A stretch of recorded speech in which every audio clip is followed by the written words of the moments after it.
বন্ধুগণ, আপনার হাতের স্মার্টফোনটি চালাইতে চালাইতে এক পর্যায়ে যদি হ্যাং হয়ে যায়, অর্থাৎ টাচ কাম না করে, ঠিক আছে, কল আসলে রিসিভ না করে, এই যে দেখেন এটা কোনো কাজ করতেছে না।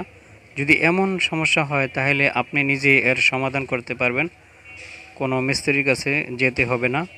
বন্ধুগণ, আপনি একজন সাধারণ ইউজার হলে আপনি এই সমস্যার সমাধান করতে পারবেন। বন্ধুগণ, এই সমস্যার সমাধান চেক করতে গিয়ে যদি সমাধান হয়ে যায় তাহলে তো ভালো কথা, আর যদি সমাধান না হয় তাহলে আপনাকে টাচ বা ডিসপ্লে চেঞ্জ করতে হবে। তো আমি চেষ্টা করব সেটটি অফ হয় কি না, আপনিও চেষ্টা করবেন সেটটিকে অফ করার জন্য। কিন্তু কিভাবে অফ হবে, টাচ তো কাজ করে না, তাই না? তো সেজন্য আমি একটি সলিউশন আপনাকে দেখিয়ে দিব। আপনি কি করবেন, পাওয়ার বাটন এবং ভলিউম ডাউন এই দুটি বাটন একসাথে অনেকক্ষণ চেপে ধরবেন।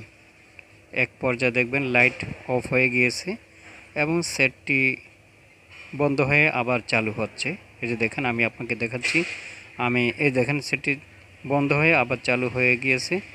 অনেকবার চেষ্টা করা হয়েছে বন্ধ করার জন্য, কিন্তু বন্ধ হয় না। যদি আপনি পাওয়ার বাটন এবং ভলিউম ডাউন বাটন যদি একসাথে চেপে ধরেন কয়েক সেকেন্ড, তাহলে কিন্তু সেটটি অফ হবে ফার্স্টে, তারপর অন হবে। বন্ধুগণ, যদি এরপরও যদি টাচ না কাজ করে তাহলে বুঝতে হবে যে টাচে প্রবলেম আছে। তাহলে টাচ ডিসপ্লে, যেহেতু অ্যাটাচড টাচ ডিসপ্লে, আপনাকে চেঞ্জ করে নিতে হবে। বন্ধুগণ, দেখা যাক কি হয়। বন্ধুগণ, সম্ভবত সমস্যার সমাধান হয়ে গিয়েছে।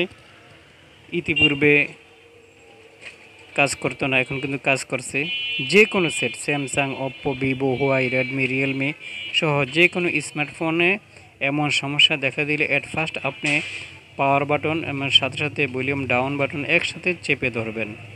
দেখবেন সেটটি অফ হয়ে তারপরে অন হয়ে গিয়েছে, অর্থাৎ রিস্টার্ট নিচ্ছে।